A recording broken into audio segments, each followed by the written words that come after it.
Hello and welcome to episode 8 of the Fish Tank, and you may be noticing there's something a little bit different this week in the terms that I have blue-tacked my stationery to the wardrobe door. And you may also be thinking that I'm not here, but I am. Hello and welcome to episode 8 of the Fish Tank. I am here. I was just ducking down just to perhaps surprise you, scare you a little bit, who knows. Anyway, of course it's the 8th show and my last recording here for 4 weeks because I'm moving home for Easter. So I'm not sure where next week's show will be coming from, but there we go. Anyway, it's the time of the week when I have to issue my apology, and this week I apologise to Tom, who last week lent me this pair of sunglasses so I could do a bit of an impression of Bono, which wasn't really very good. It sounded more like Gerry Adams, who by the way is a Northern Irish politician. I know someone asked who Gerry Adams were. And still is a Northern Irish politician, by the way. Yes, so thank you very much for lending the glasses. I should have mentioned that in last week's show, and Tom wasn't very happy that I didn't, so your apology has been served, and thank you very much for lending me the glasses. That's all I'll say. So, what's been happening this week? Well, the Cricket World Cup is in full flow, and England lost their first game to New Zealand. They were outplayed, really, but they beat Canada in the second game, and well done to them.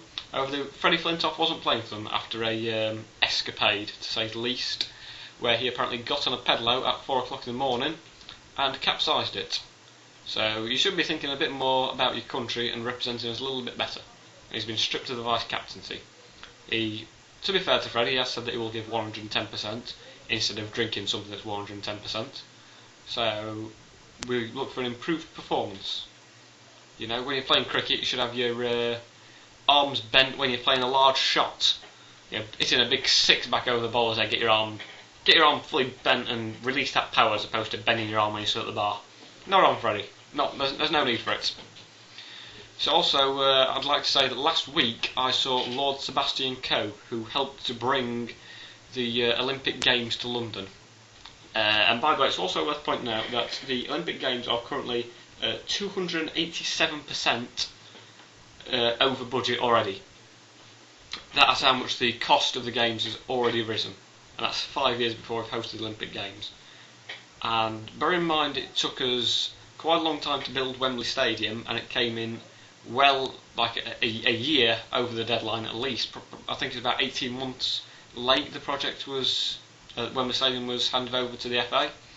It's now open and everything, but just think, if it's 2012, alright, we've already gone over budget.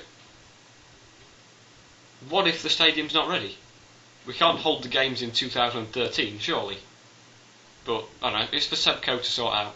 And by the way, Seb Coe used to go to school with my dad, which has given me a new idea for the show, and it's going to be called the Celebometer. And I'm going to wait and see how long until I can get a celebrity to appear on the show with me. I don't mean me doing an impression of Bono or anything, but actual celebrity. Could actually be Bono, the real Bono, although I'm not sort of dying from anything, so he might not turn up. As one of my friends says, you know it's a serious situation when Bono arrives, because he fights for the issues as Bono. And I'm sure Bono will have celebrated St Patrick's Day on Saturday, the whole Irish thing, a lot of people going out drinking Guinness, that kind of thing, and really enjoying themselves. So look at the Irish, because they actually won a cricket game on Saturday as well against Pakistan, and well done to the Irish people, who perhaps aren't big cricket fans, but they won nonetheless, so well done. Can you imagine that though, Ireland playing cricket? Oh, look at that, just hit a great six there, oh brilliant, isn't that good? But anyway, it's time now in the show to have a headline, and this week's headline comes from the London Evening Standard once again, and it is "Filming in Cemetery Angers Residents." So I'm not really sure who's going to be angered by filming in a cemetery. Let's face it, the main people who live there are already dead, so they're not really going to be that concerned. So unless it's like a set of owls and birds and bats and other bits of wildlife that live in a cemetery, then they're not going to be too fussed about it. But not to worry. Perhaps there's one dead person who's not fully dead and has just been popped in a coffin without actually being dead, and he's slightly annoyed in it. Perhaps there's someone like Dracula living in a cemetery. Who knows? And this quotation comes from Ted Lowe, this week's quotation, and it's on the subject of snooker. It says, Fred Davis, the Diane of snooker, now 67 years of age, too old to get his leg over, he prefers to use his left hand. So I presume that he's talking about not being able to lean over the table and play a right-handed shot, and he has to create the bridge with his left hand, or he could be talking about something else. And if he is talking about something else, I'm slightly concerned that you know that. So not to worry. So anyway, this is my last show, as I say, for 4 weeks from this building. So tune in next week for the same time next week. I'll be recording another fish tank, but I'm not sure where from. It could be from anywhere. If you want me to record it in your house, feel free to write in, and we could perhaps arrange it there, record it in your house. But anyway, I leave you with news that apparently a man is drowned in a bowl of muesli. Apparently he was taken under by a strong current. See you next week.